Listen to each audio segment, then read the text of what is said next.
revolución industrial, la cual estaba cambiando radicalmente la forma de producir. Recordemos que se caracterizaba por hacer énfasis en el libre mercado y en la mínima intervención del Estado. Es por ello que en este contexto los economistas clásicos buscaron una manera de entender cómo es que se generaba la riqueza, cómo, así también cómo se distribuía y cómo era que funcionaba realmente el mercado. Entonces su enfoque era más al estilo racional y también se encontraba fuertemente influenciado por el liberalismo económico. En ese entonces, pues se creía que el mercado, si se dejaba actuar libremente, podía autorregularse y conducir, en este caso, al bienestar general. Los principales representantes, así que tenemos a Adam Smith, que es considerado como el fundador de la economía clásica, publicó en 1776 su obra La riqueza de las naciones, donde nos presentaba o nos mostraba esa famosa mano invisible. Adam Smith en esta nos proponía que si cada persona buscaba su beneficio propio, el mercado tiende a alcanzar el bienestar general, como si fuera guiado por, como él decía, una mano invisible. También llega a proponer la división del trabajo como el motor de la productividad y sostiene que el valor de los bienes se encuentra determinado por el trabajo necesario para producirlos. Entonces, para Smith, el Estado debía limitarse a funciones básicas como lo era la defensa, la justicia y la infraestructura. Luego tenemos a David Ricardo. Este, como lo recordarán, lo hemos visto no solamente en el curso de doctrina, sino también en economía internacional, pues profundiza en la teoría del valor trabajo y desarrolla la ventaja comparativa, que se convierte en la base del comercio internacional. También introduce la famosa ley de rendimientos marginales decrecientes, especialmente, o bueno, específicamente aplicada en aquel entonces hacia la agricultura, y analiza cómo es que se llega a distribuir la riqueza entre los trabajadores capitalistas y los terratenientes. Las ideas principales de la escuela clásica tenemos a la ley de Say, la cual decía que la oferta crea su propia demanda, es decir, que todos los productos generados en una economía serán siempre comprados. Como también ya les mencionaba, la ventaja comparativa, en este caso, pues David Ricardo argumentaba que cada país debe especializarse en aquello que logran producir con menor coste relativo y a su vez promoviendo el comercio internacional. En este caso, la escuela clásica suele ser bastante criticada por así decirlo, su excesivo optimismo sobre la autorregulación de los mercados y también por subestimar las crisis económicas. Sin embargo, pues recordemos que sentó las bases para el desarrollo de la economía como una disciplina científica. Como segunda escuela tenemos la escuela de pensamiento marxista. La corriente marxista pues surge en el siglo XIX, en la plena consolidación del capitalismo industrial. Recordemos que las condiciones laborales en aquel entonces eran algo precarias y la desigualdad social se profundizaba cada vez más y así también los conflictos entre las clases se hacían cada vez más evidentes. En este contexto, Karl Marx y Federico Engels desarrollan una crítica al sistema capitalista, no solo desde una perspectiva económica, sino también filosófica, también histórica y política. Entonces su enfoque se basa en el materialismo histórico. Esta ustedes la recordarán de sus primeros cursos de allá del área común. Si no mal recuerdo, era fundamentos o elementos de lógica, si no estoy mal, eran unos de esos cursos en los cuales empezábamos a verlo. También en socioeconomía. Entonces, su crítica sostiene que las estructuras económicas determinan las relaciones sociales y políticas de la sociedad. Aquí, pues, los principales representantes tenemos a Karl Marx, ¿verdad? Quien es el principal referente de esta corriente con sus obras de El Capital y el Manifiesto Comunista, donde llegaban a plantear que el capitalismo se basa en la explotación de la clase obrera, ¿verdad? Y también tenemos otro de sus principales representantes, que es Federico Engels, que fue un colaborador muy cercano a Marx. Juntos llegaron a escribir el Manifiesto Comunista, donde llamaban a una forma de organización del proletariado para transformar el sistema. En este caso, las ideas principales, pues tenemos la lucha de clases, la plusvalía, el materialismo histórico y la teoría del valor trabajo. En este caso, el materialismo histórico, ¿verdad? La historia humana se encuentra marcada por la lucha de clases y los cambios en las formas de producción. Para la plusvalía tenemos que el valor de los bienes y servicios provienen del trabajo humano. Por si no se recuerdan, la plusvalía es el excedente de la que, bueno, lo mencionaba que la plusvalía era el excedente que la clase capitalista obtiene del trabajo de la clase obrera.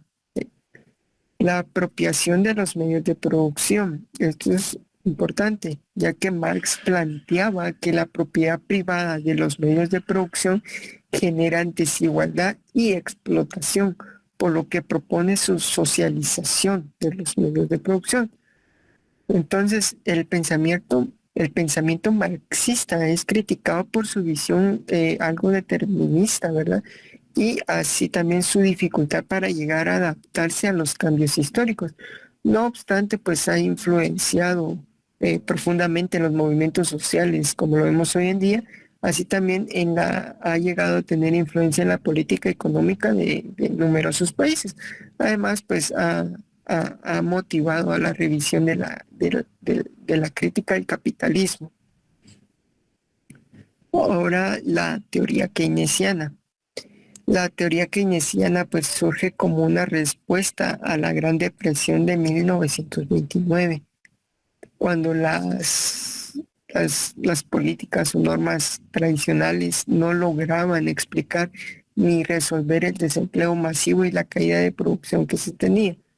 El principal representante pues es John Maynard Keynes, ¿verdad? Hasta de ahí deriva el nombre de la teoría. Sus ideas principales, pues tenemos a la demanda agregada. Esto lo hemos visto desde que empezamos Macroeconomía 1. En este caso, el nivel de empleo y la producción dependen fundamentalmente de la demanda total de la economía, es decir, el gasto de las personas, de las empresas y del Estado. En este caso, para él, la intervención del Estado, el Estado debe tener una intervención activa mediante políticas fiscales y monetarias para lograr estimular la demanda y evitar el desempleo. Claro, recordemos que el licenciado nos comentaba que hay distintas políticas para poder llegar a tener intervención, pero que las principales pues podemos mencionar las que son la fiscal y la monetaria.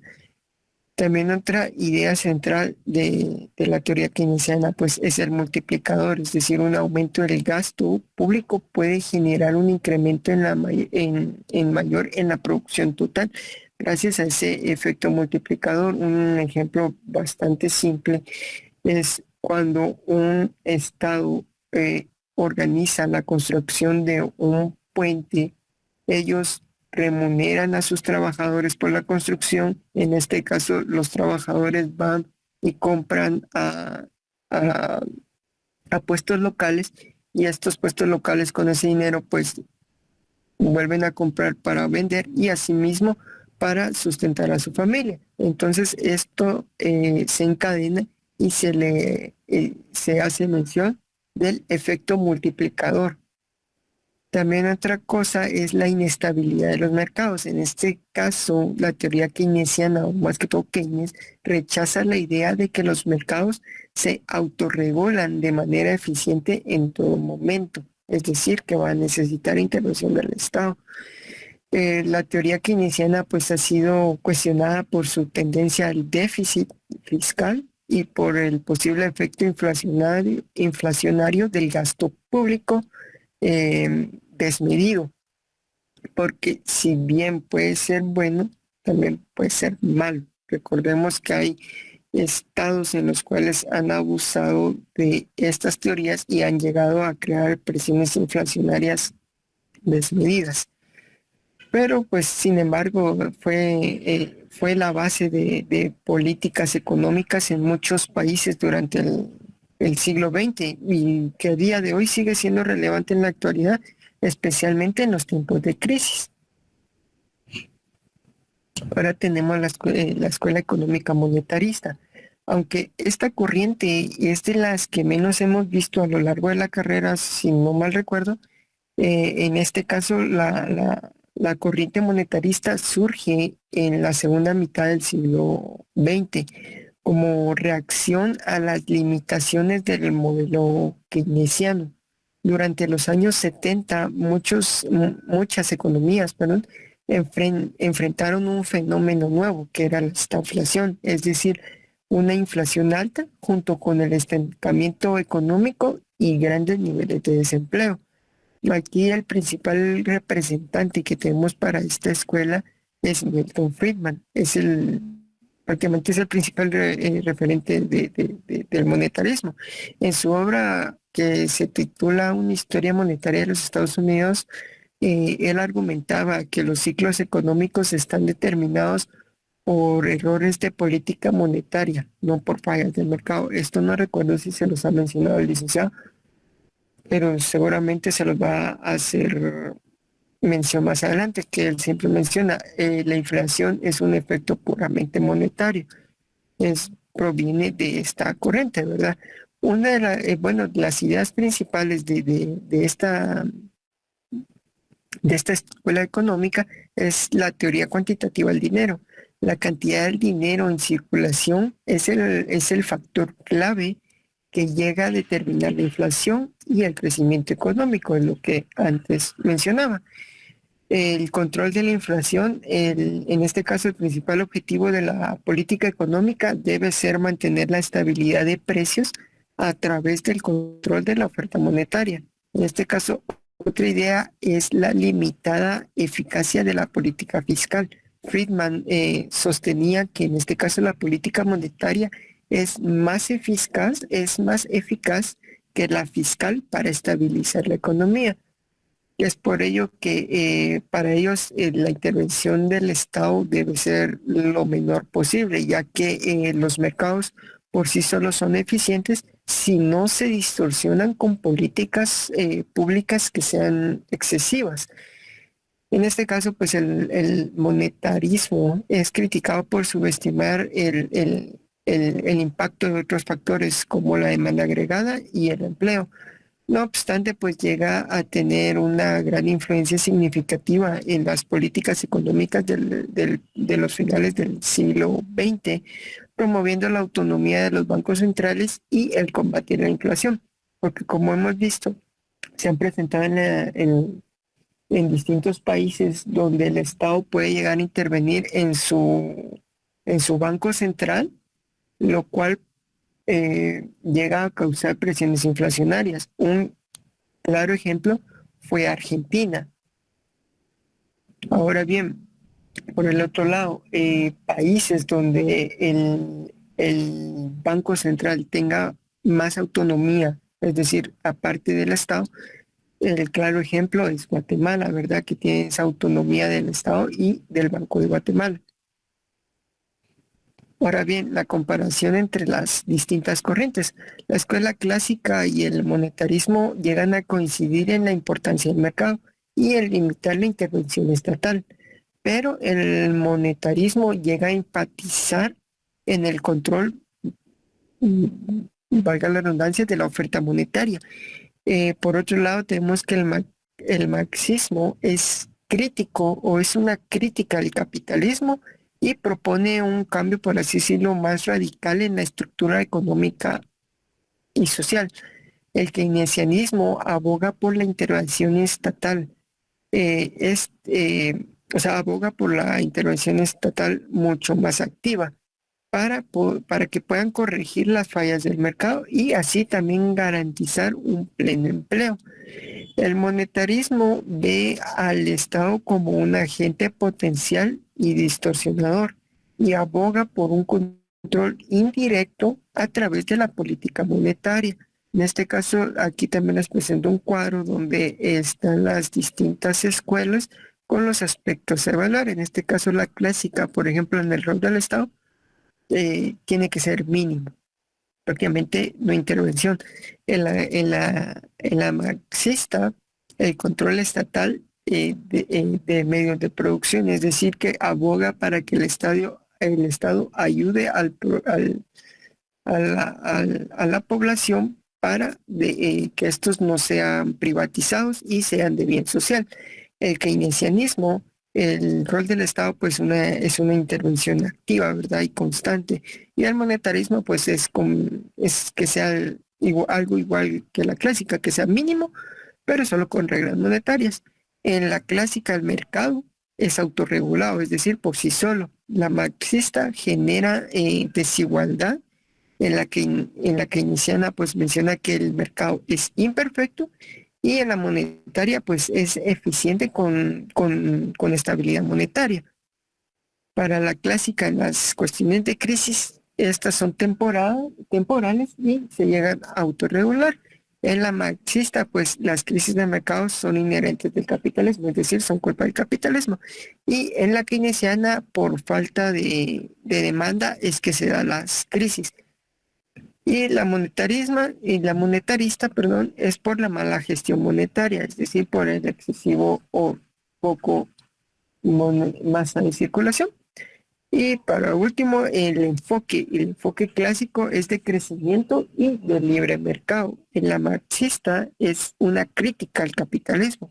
Y en la keynesiana es de empleo y demanda. Y por último, la monetaria, pues es más que todo para el control de la inflación. Para conclusiones, pues las corrientes clásicas, marxistas y keynesianas y monetarias, es decir, de las cuatro, llegan o nos han ofrecido respuestas distintas a los grandes problemas económicos que ha presentado a lo largo de la historia en la humanidad. Cada una ha dominado distintas etapas históricas y pues que a día de hoy sigue influyendo en su debate de cuál es mejor o más conveniente. Esto pues es clave para comprender las propuestas y sus límites para analizar los retos que presentaron en la economía, así los que presenta hoy día y para los que llegan a presentar a futuro.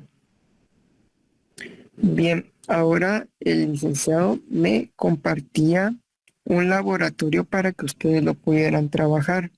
Primeramente les compartiré el link de asistencia para que lo puedan llenar y después les presentaré el laboratorio a trabajar. Ese lo tienen hasta las 8:30 para lograr subirlo.